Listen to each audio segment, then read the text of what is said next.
All right, welcome back to Bed Talk. It's been a while. It has been a while. We don't have a new Rivian. Oh my god, can you imagine? Still only two. Working on the third one. Only two. Just kidding. But today we have some big news. The first thing that we're going to be discussing is that we have named, or actually I should say you have finally named your car.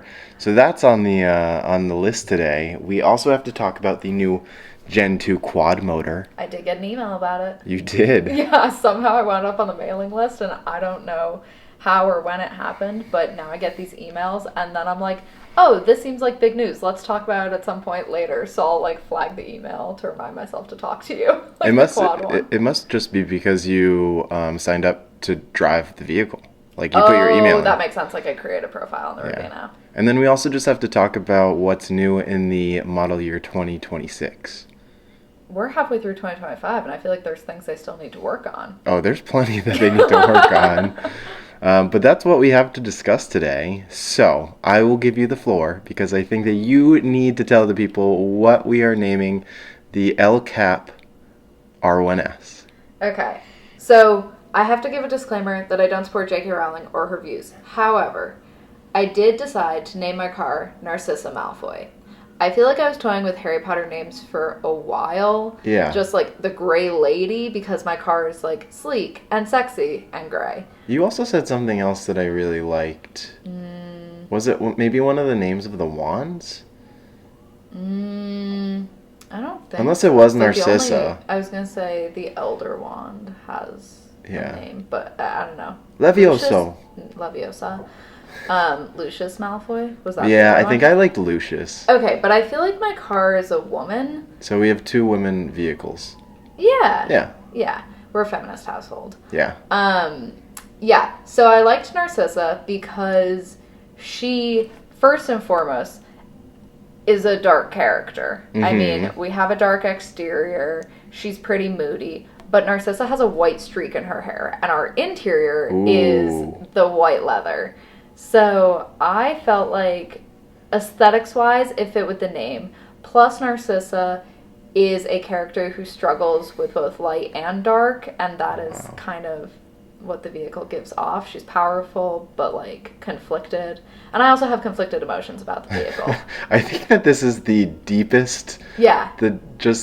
The deepest name that anyone has ever given a Rivian. I mean, it took me, 3 months to get here? 4 months? April, May, June, July. We have finally arrived.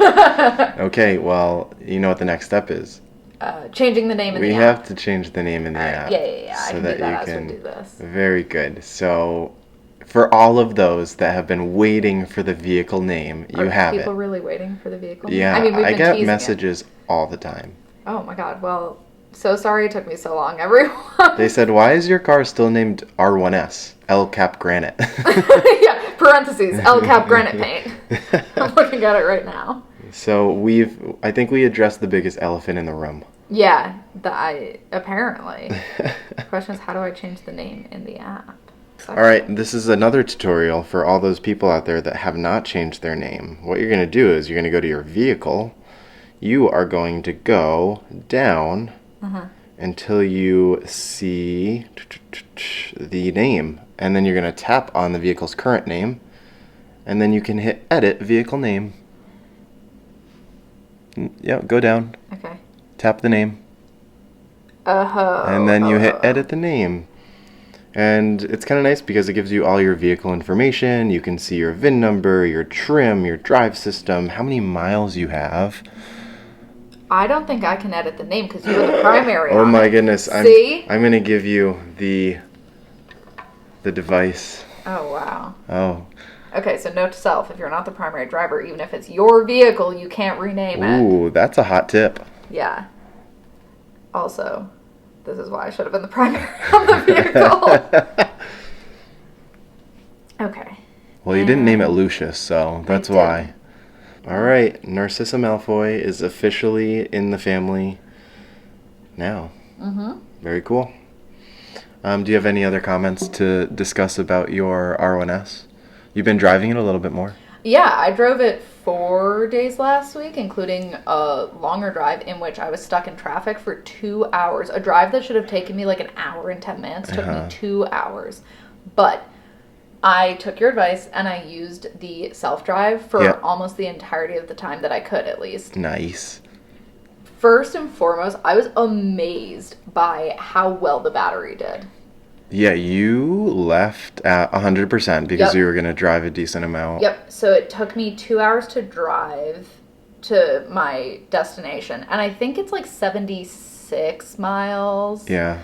And then it took me like about an hour to drive home, so the 76 miles back. And I came back, and I think I had like 61% battery. You had 61%. That was really good. Car crushed it because it was also pretty hot that day too. So it wasn't like you weren't running the AC. Hot. That's true. So that was incredible. Mm-hmm. The self-drive did really well. I will say that there was a time or two where it was pretty stop-and-go traffic, and I was in self-drive. A car in front of me would pull out of my lane into a different lane, and then the car would speed up because there was now an extra gap in between myself and the car in front of me. And I was like, whoa. Like, we're still very much in stop-and-go traffic. Let's pump the brakes here, quite literally. Yeah, it needs to be able to understand that you are in traffic, and if your speed is set to like 70, let's say, and you're in that stop-and-go traffic, and someone does move out of the way. Yeah, that doesn't mean we go 50 now. That doesn't mean that we should try to ramp up to 70 miles per hour in stop-and-go. I would love for that to be like, it's the car is contextually aware of what's going on. Yeah, a little more intuitive of its surroundings. Yeah. But obviously I was aware of what was going on, so I actually manually braked. Yeah. And that was totally fine. And that only happened like maybe once or twice. Yeah. And then on the way home, the only issue I had with self-driving, which this isn't a knock on Rivian, because I'm sure any other self-driving car would have done the same thing. Yep. But the area of 95 where they repainted the lines, but apparently the old lines are still kind of there, the car was like weaving through, and I was like, oh, no. Yeah, those lines are like, they're not straight, so like one lane is straight, and then the other dotted line is all curved. And It's how I drive a Mario Kart, basically. Oh, yeah. It definitely is. Which, when I can crash into walls in the game with no consequences, great. If I do that in real life, bad. Yeah, bad. Very bad. But no, I felt a lot more comfortable driving it, but the biggest issue that I had was a couple of weeks ago, and I was driving in Cambridge, Massachusetts, which is a pretty congested area. Yeah. Mostly street parking, at least the areas I was in, very narrow streets. Yeah. And when you have cars that park on both sides of the streets and you're trying to get through, it's a tight squeeze sometimes. Yeah. And I found miraculously a parking lot by the area where I was going to brunch. Mm-hmm. The problem was all of the non-compact car spots were full. Yeah. And I said to myself, maybe I should just try and squeeze into a compact car spot. My turning radius was off, so definitely user error there. But it was... I did not feel good about it, even if I had been able to squeeze in, mainly because the people on either side were definitely closer to the line, so they screwed me a little. But it was just frustrating for me because I am someone who is notably really bad at parallel parking. Mm-hmm. And with a car like R1S or even R1T, cars that are newer, cars that are not cheap, I don't want anything to happen to it.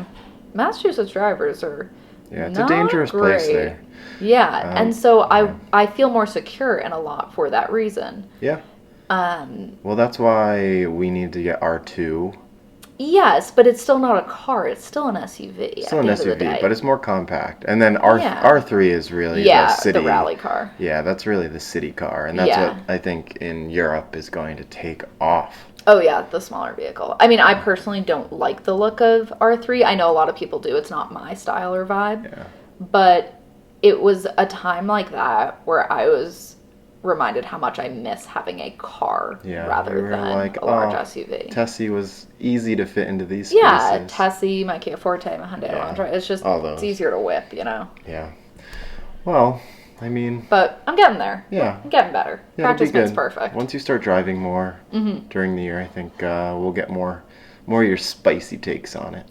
Yeah, it's still really funny driving it though, where you'll see them rubberneck, right? And they'll turn and be like, what kind of vehicle is that? And Oh, you're like, yeah. hello, don't mind me and my really futuristic looking car with cool headlights.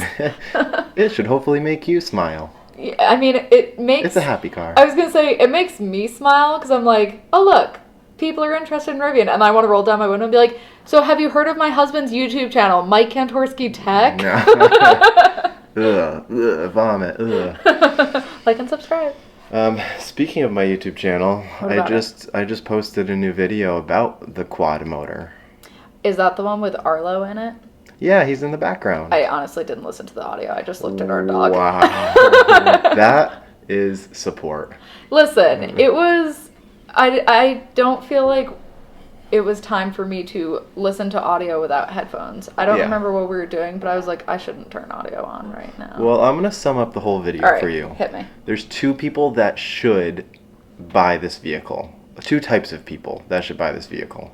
Okay. All right, you are definitely not one of them. Speed racers. Speed racers, nice. Because tri-motor is already insane. So quad is even faster. All right, what's the other type of person? What do you think? People who drive long distances because they need the mileage. No, that would be probably the worst person to buy this. Because four motors means less miles, technically. It gets 374. Yeah. It's actually pretty good. Pretty good, yeah. It's pretty good. But the other type of person is going to be someone that does like hardcore off-roading. Really? Yeah.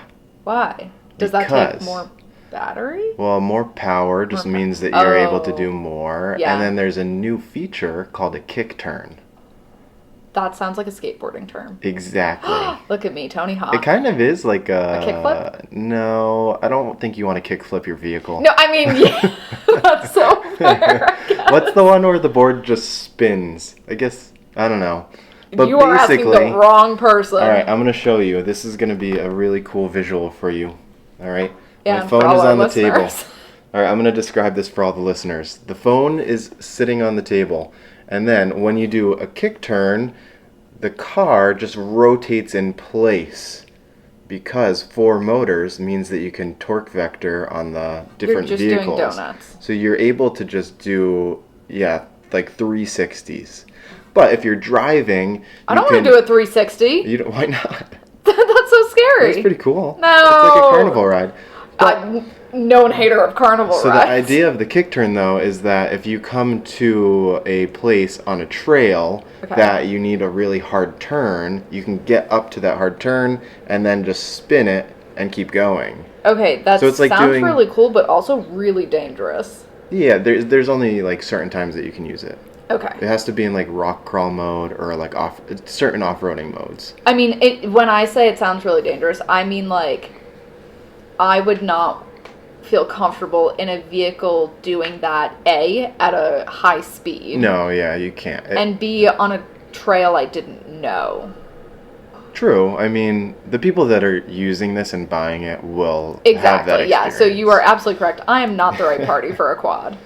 There's also a really cool feature that it allows you to tune the vehicle with more specifics. So you know how we have the different driving modes? Like soft, firm ride feels? Yeah, so you can like fine tune and adjust those, and it has a bunch of different ones. Oh, that's cool. And then you can make custom little drive modes, and then hopefully you'll be able to share it with other people. That's cool. Are there specialty colors for a quad?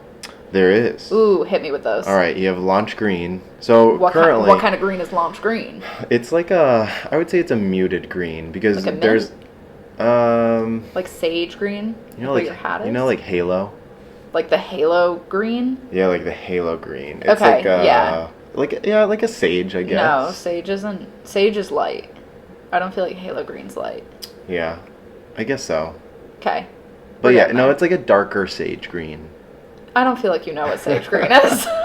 I feel like maybe you're colorblind. Maybe I don't know what sage green is. Okay. Anyway. But yes, so it is a green. Okay. All right, and then the other version is the storm blue.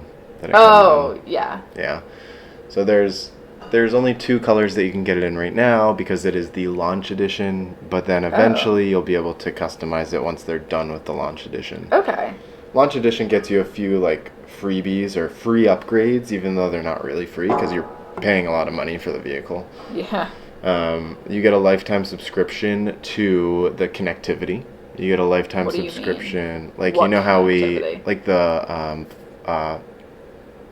LTE, like 4G in the car. Oh. So yeah, like yeah, you don't yeah. have to pay every year for it. How much do we pay for it? I think it's $150 a year. Oh, okay, that's not bad. So like it'll add up over time.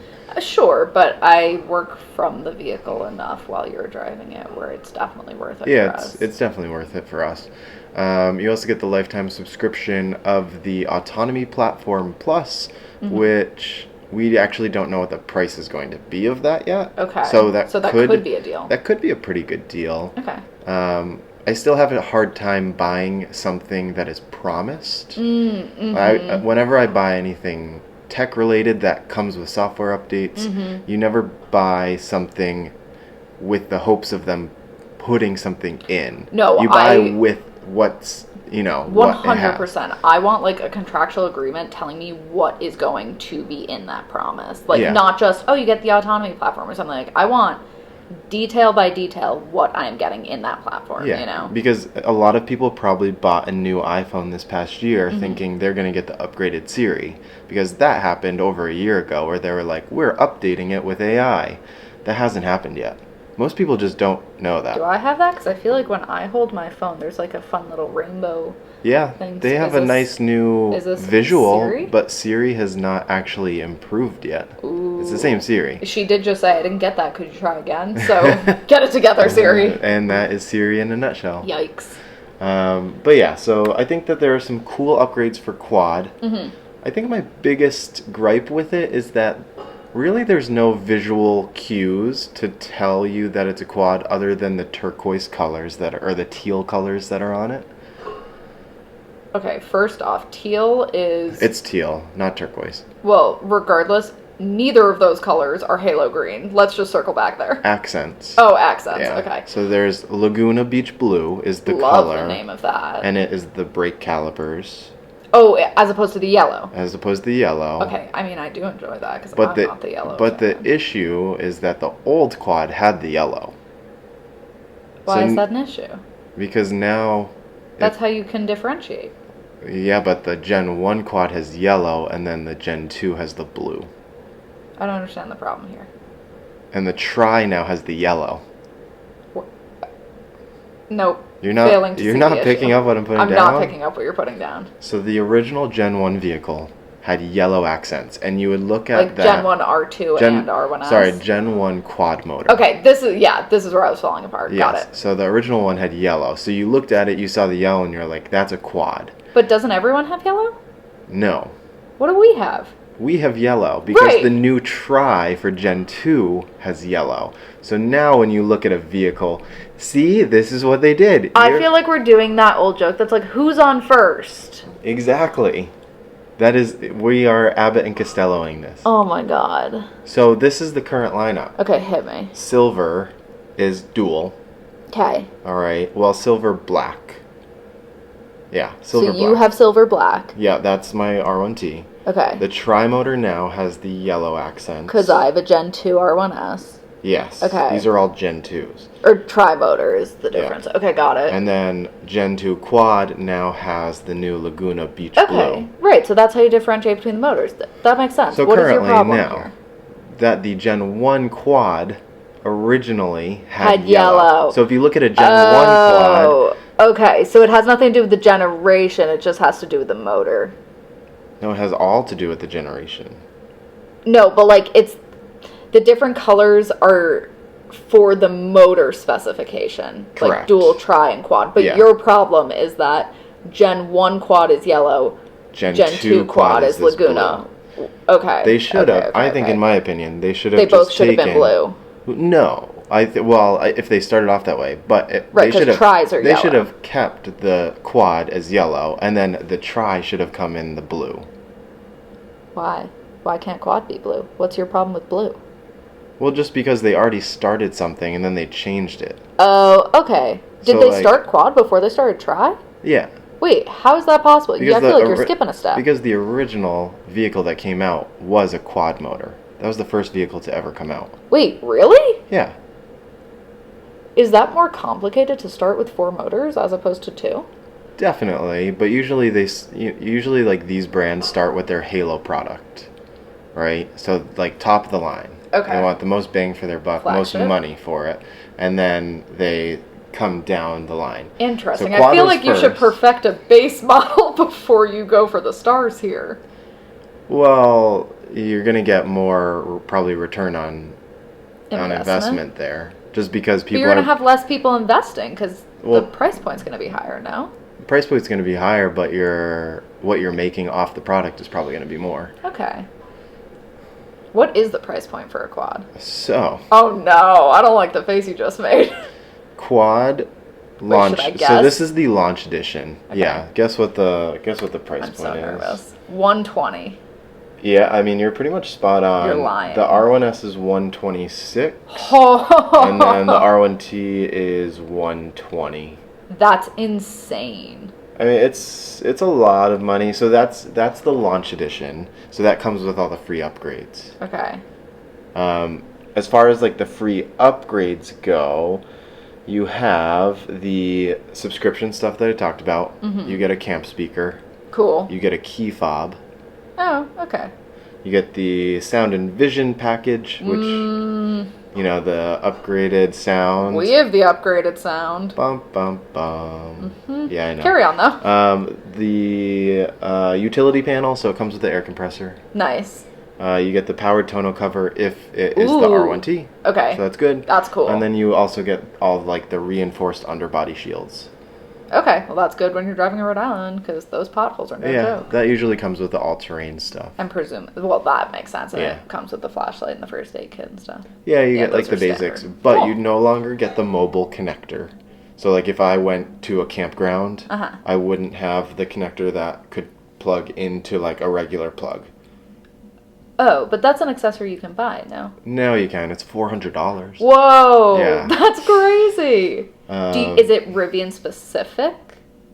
Like, is there... Yeah, I don't think you could. I don't actually know if you can buy a Tesla one and then use that. Yeah, I just don't know what the market looks like where, if you bought one from another provider, if there are better deals out there. It's tough because then you may be voiding the warranty because you're not using a first party. So, That makes sense. Yeah, you have to... 6 in one, half a dozen of pros another. and cons of that. Adapter world is a weird world.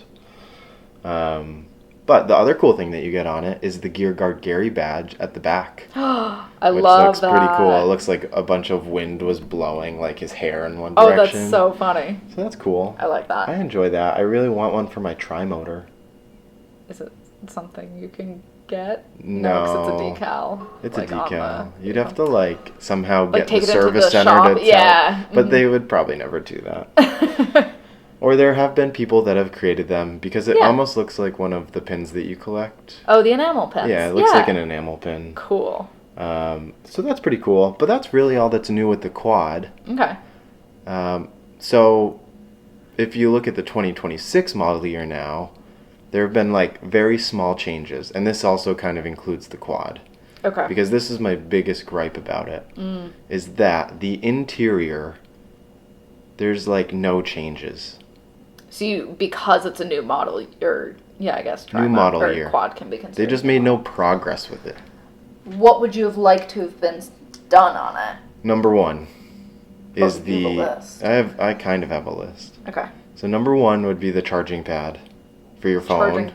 Oh yeah. Put a magnet in it. Mm. Because you can't keep your phone on it charging. If you not even hard stop, just stop a little bit. Yeah. Phone moves forward. And it has to be at the right angle. It has to be at the right angle. Magnets are it's a little great. finicky. There's Okay. a reason why there's magnets in the back of all phones now, for the most part. Okay. Yeah, I hear you. What's next? Number 2. Number 2 is that, especially in the quad, it's just the same materials, same things that we've already seen. Is it the plaid? Yeah, they have the plaid in the Do they have quad Ocean one. Coast? They will, but that's not one of the launch mode ones. Got it. Okay. Yeah, there's just no improvements. You kind of just want to see gradual progress with that. That's fair. So that's You want to continue to improve. yeah, the things that have changed on the interior, The one thing, basically, this is probably the biggest thing, is in the back of your R1S, they have the tie downs, and it's on a slider, like it's on a rail. Remember when you looked on the ground and it was like, what are these things on the sides? And they have like little carabiner holders. Sure. No. Are we talking in like the backpack, like the third? Yeah. Yes. Yeah. Yes. So they removed the rail system, so you can't like adjust and customize where the carabiner or the hook spot is, and they've just created 2 separate ones that are like you can't change them. They're just where they are. Okay. And then you would just tie things down if you wanted to there. Okay. Which is fine. Yeah, I mean, for me, I don't really care about that. Yeah, I mean, I think having the extra customization was probably nice. Yeah. But I have heard that, like, people's dogs that go in the back there, like, have gotten their nail stuck in the railings. So I think it's a good thing. Oh, my overall. God. Yeah. Listen, when I was younger, a door opened onto my foot and I lost, like, my big toenail. I can't even imagine. Ooh. A poor puppy. Yeah, so that's good. The only other big change, the outside or the exterior, is going to be the charger. So the charging point... Is it in the back now? No, so same spot, but it's the Tesla charger. So the NACS like, you know how we use an adapter? Oh, we had the adapter, yeah. So what you had on the Tesla is the port that is now in... So it's smaller. Okay. So that doesn't bother me. Yeah, I mean, so if you went to a Tesla supercharger now, you wouldn't have to use an adapter. Okay. So that's the biggest change. It doesn't really matter. You're going to be using adapters for a long time. Sure. Because if you go to a Rivian one now, you have to have an adapter. Yeah, exactly. So it's like you should probably have an adapter regardless of what EV you have, right? Yeah, so Rivian is giving you like a free adapter if you do get a new 2026, but it's a slow charging adapter. Ooh. If you want the fast charging one, you have to pay. And what am I paying for it? I think it's around $300 or $350. Good God. I know. Is there any way to make these cheaper? Like, why are they so expensive? Is it because it's a niche market still? I mean, I think it's just because it's hard to have an adapter and all of that electricity flowing through it. Okay. So if it is worth it, I can get behind a price point, you know? But I hate when things are expensive for no reason. Well, there is one brand out there, A to Z, that makes a fantastic charger, which I think is better than the one that comes with a Tesla or a Rivian. Okay. It's cheaper. Build quality seems to be a lot better. They do a lot of testing with it. There are a lot of people online that I trust that have reviewed it. Nice. And that's the one that I have in both of our vehicles, I think. Yeah, I've never had an issue with it. Yeah, so that one's really nice. That's awesome. If you get the quad, that fast charger does come with it for free. But if you get anything under the quad, you have to pay for it. Okay. So that's really the big... Are you just paying the difference between the slow charger and the fast? Like if it's $350 for the fast one and let's say like $100 for the slow charger, would I just pay like $250 to upgrade it? No, you would get the free slow charger with your purchase and then you have to pay. Pay this.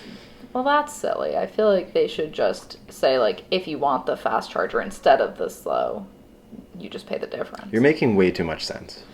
Yeah. Boom, lawyered. So yeah, that's the biggest update. Okay. As far as what happened in 2026. Or what will happen in 2026. But everything else is the same. So pretty much like it's your vehicle. Yep. The one thing that changed was the rails in the back. Okay. And then the charging port, and everything else is exactly the same. I feel like I also expected more. I don't know what I would have expected, but hearing you say that, I'm like, that doesn't seem like a lot. No, it's not a lot. I think in my head the quad motor has taken a year to come out. I have no frame of reference. Is that a long or a short time? Well, they in this announced world? it a year ago, and then people that wanted one had to wait an entire year. So that's a pretty long time. But it is new technology, though, is it not? I mean, they had to create their own motors for it.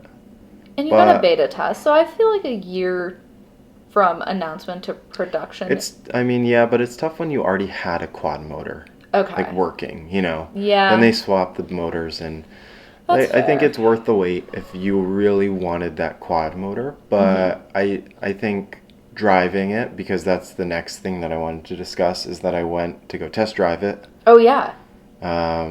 Driving it feels, I think my overall takeaway is that driving the quad motor in and around the city.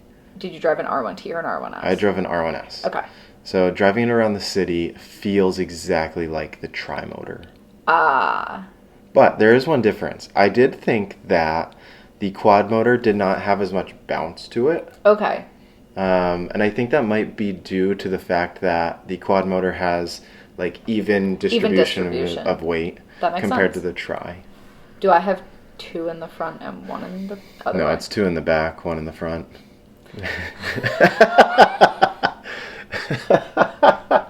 Oh boy. Okay. Yeah, that makes sense though when you think about it. It's like a tricycle. Yeah, it's like a tricycle. Yeah. Okay. So, I think that's my biggest takeaway. If you were really only driving in the city, if you're just doing, to and from the grocery store, nothing crazy, like even the tri-motor is overkill, but deciding between a tri-motor and a quad motor, take the tri because it has enough power and a little bit more range. Cheaper. A little bit cheaper, yeah. Cheaper being relative with the price point still. But it's interesting because I feel like the more evenly distributed motors would be something that people would want, like if they don't like the bouncier feel. Yeah. But obviously, as I have learned, I'm not the right person for a quad. So it's like, you just gotta weigh what is most important to you in this vehicle. And the tough thing is, if you were to go demo a quad right now, you can't really do like the new feature set, because both the kick turn and that rad tuner, they don't come out until September. Well, I also feel like in a demo drive, they probably don't want you going off-roading. Yeah, I don't think they're going to. I think maybe they'll do like specialty events at certain service centers, because I don't really know where you're going to do a kick turn in Boston. In Boston, yeah, I was going to say you have to have land for it. But I feel like it's Land Rover, Range Rover, Hummer, Jeep. About what? There's a dealership in Rhode Island that I always remember driving past, and they had like a little off-roady like ramp thing that you could do for demo drives. Yeah, because that was the whole point of the vehicle, right? It's a more outdoorsy thing, so you don't want to just drive it on like an expressway. That doesn't really help you out. It's just funny because those are the vehicles that like maybe you could demo drive it like that, but then those people are just never taking those off-roading. No, can you imagine a Hummer off-roading? Well, you know what the only other vehicle that can do like that kick turn is? I want to guess. Yeah, go ahead. Give me like a multiple choice. It's a high-end brand. So think, I'll give you, it's Porsche, it's Mercedes, it's Audi, or it is it's not whatever one you're trying to think of. So those are my 3 options. Okay, there you go. Right? Yeah. What do you got? I feel like out of those, Porsche to me is the most luxury brand. So is that the one that's going to surprise me? No. Is it Audi? It's Mercedes. It's a G-Wagon.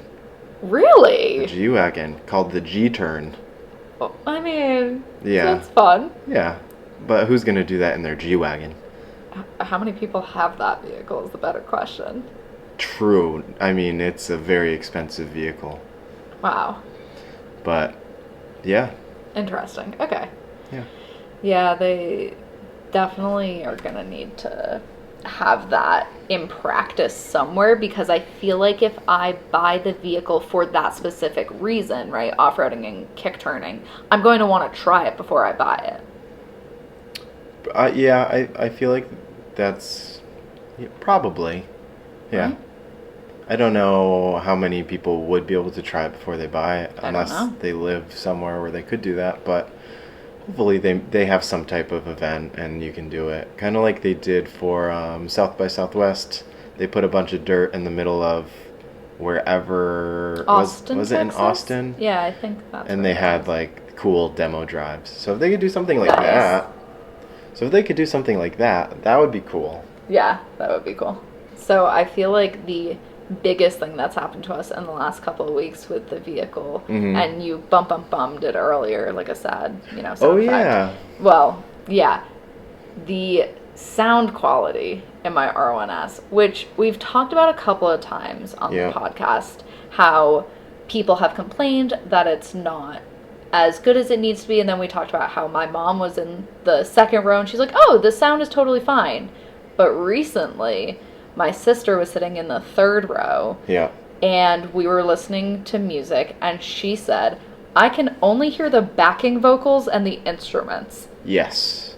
Which was crazy, because for us in the front seat, we could obviously hear everything. Yeah. But she took a video of it, and 100% it was not her ears, it was the speakers. Yeah, it's kind of crazy because in the back, it's literally like the lead vocalist is miles away, and Yep. you can just hear the backup vocals and instruments. It's, Yep. And so I played around with it, Okay. and I think it has to do with the spatial audio Okay. coming from Apple. At least that's what we use. Right. We're not using Bluetooth. Yes, because with the spatial audio versus just using Bluetooth that doesn't have the spatial audio, it sounds so much better on Bluetooth in the back third row. But does it sound better in the front row? It sounds about the same, I'll take I would the say. Because I think the front row, it seems like for some reason that's what Rivian prioritized, especially in the R1S. That makes sense, right? Like, you're never going to have somebody in the third row and not in the front row. Yeah, but it's almost like they didn't, like, what's the right phrasing or what's the right analogy? Like, they did the front page of their homework, but they didn't They do didn't flip it back. over. Yeah, they didn't flip it over. Which, let me tell you, in a contract, that doesn't hold up. If you reasonably would have been expected to turn that page over, it doesn't matter. You're beholden to it. Ooh, that's interesting. So I feel like, and this is something we've talked about with potential pain points with Rivian in general. When you are putting out a car that is this expensive, Yeah, and we paid for the upgraded sound system, yeah, I don't feel like what we paid for matches what's in the vehicle right now. yeah. No, yeah, I And would that's agree. frustrating. That is very frustrating. So they took it into the service center and they had an audio engineer look at it. Cool job. That is a pretty cool job. Well, you know, unless everyone is calling out how bad the audio is. Yeah. So they checked it out. The things that I've gotten back so far are basically that all of the equipment is working appropriately with what they say it is. Yeah. The service center is supposed to send me like a full, just like A diagnostic yeah, workup. like a diagnostic workup of everything. And then it does seem like they are having issues with the spatial audio, and there is an update that is coming that should hopefully improve this. Again, don't buy a product for a future promise on an update. So we'll see. If things are about the same, we have some ideas about a video that we're going to make to kind of test and compare it. I think it's also frustrating because as a driver, you and I agree on this. Yep. The R1S Gen 2, at the very least, is right side biased. Yes. So if I'm driving, I don't really get a lot of sound coming in on my left side. Like, it very much sounds like a concert on my right and a little duller on my left, which I don't really think I have hearing issues at this point in my life that are causing that issue. No, it's clearly right side bias. And I never feel like any of the speakers above me on the left, I never feel like those are working unless it's a very specific song. Then sometimes it comes through. Yes, which is also, I will say, a reason why I feel like I turn the sound up more than maybe I should as the driver. And then if I have a passenger, they're like, oh, it's too loud. Yeah. Which, I'm so sorry to you, but I'm trying to hear it also. But when I turned it up, and I don't even feel like I had it that loud. I think I had it at maybe like 10? Yeah. 13? 15? I don't know. I don't think that's another that issue, loud. just variability between songs. Yes. Yeah. As far as volume goes. To be fair, that's also our complaint when we watch TV. We're like, why is the show so quiet, but the commercials are blaring at me? It's not going to make me want to buy your product. I'm just annoyed with you. Yeah. But I had the volume at what I don't think was an unreasonable sound level. And I felt like I could hear the speaker vibrating with the specific song on my side. There's definitely a vibration going on in your door. Yeah. With music. If you, like, put your knee up against the door... Oh, can you feel it? Well, it goes away. Oh. So that's just something that we should probably talk to service about and see if there's something just rattling inside the door. Oh. I'm not, like, super picky with those types of things. I mean, it doesn't bother me enough where I would feel the need to, like, bring it into the service center and get it fixed. Yeah. But it was something I noticed. And for people who might have, like, audio issues, like, if that's something that bothers them to have that extra noise, like a buzzing, I could see that being something that's turning them off. Yeah. Yeah, I mean, in a vehicle that's over $100,000, you kind of would like there to not be any rattling. Yeah. Especially with speakers. Especially with an upgraded audio package. Yeah, so that's, I hope that Rivian seriously reconsiders what the audio package is. What is the difference between, like, what was upgraded with ours? Versus, like, the base one? Yeah. There's a sub in the back. Oh. So, you should be getting deep bass with a sub, all those things. It's just not there. Yeah. So I'm, you know, we're going to put that on the back burner because if things don't improve with an update, I think we might have, like, viral video on hand. Yikes. Or in the making. Yeah. So that could be interesting. But... Sorry, Rivian. Sorry, Rivian, but, like, I'm trying to be... I don't want to give people false information about their purchase because, like, that's an expensive vehicle. And if you're not getting what you think is going to be premium audio, then that's unfair. I mean, yes, we have 2 Rivians, but that doesn't mean that we're not going to be honest about the things that work and don't work. Yeah. And it's not like we're sponsored by Rivian, so we do not have any, like, you know, outside influence. Exactly. Yeah, we don't get paid by Rivian at all, so. Nope. We don't get paid, period. We don't get paid, period. That's why we have full-time jobs. We do this on our free will. Yeah, free will, free time. We're but, like, crazy. What is free time? But yeah, so I think that's something to stay tuned with. That's probably our biggest complaint about the R1S at this point is the audio. Yeah, and I don't know, is it just a Gen 2 problem? It's just Gen 2. Oh, sick. Because before then, they were using different speakers from a different manufacturer. Oh. So, like, it was Meridian, like, originally, which is, like a Bose or, like, one of those. Yeah. So they were partnered with someone else. But then they took this on their own. And it's like, well, clearly it's not working out on your own right now. This is Rivian technology that they're using? Yeah, they're using their own proprietary speaker set. So they're not using a third party to come in and do the speaker system. Yeah, and I do want to acknowledge, like, how difficult it is to roll out new technology. There are always going to be bugs and things that need to be fixed, right? That's why software updates happen constantly. Yeah, and I also want to, like, I feel like a lot of the times people are probably like, you're complaining about this vehicle a lot. But it's, like, the best vehicle I've ever driven still. Like, they make an incredible product. Oh, 100%. But also, if you don't talk about things that are potential pain points, they don't know what should and could be fixed. Yes.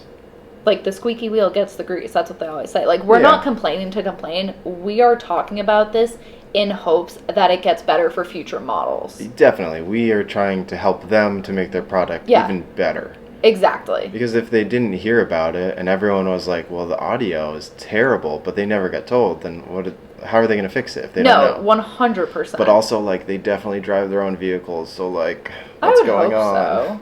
Right? That'd be kind of crazy. So. Yeah. But... Yeah. But I think that kind of wraps it up for this week. I think that was a good little discussion. Yeah, and now we can go hear some really cool audio because tonight we're going to see the Backstreet Boys at the Sphere in Vegas, and I can't even tell you how excited I am for this concert. It's going to be awesome. The audio issues in Rivian aren't even going to matter because I can guarantee you my eardrums are going to be blown out by the end of this concert. In the Sphere. Yeah. Very cool. Thanks for getting back into bed with us. And don't forget, adventure is always out there.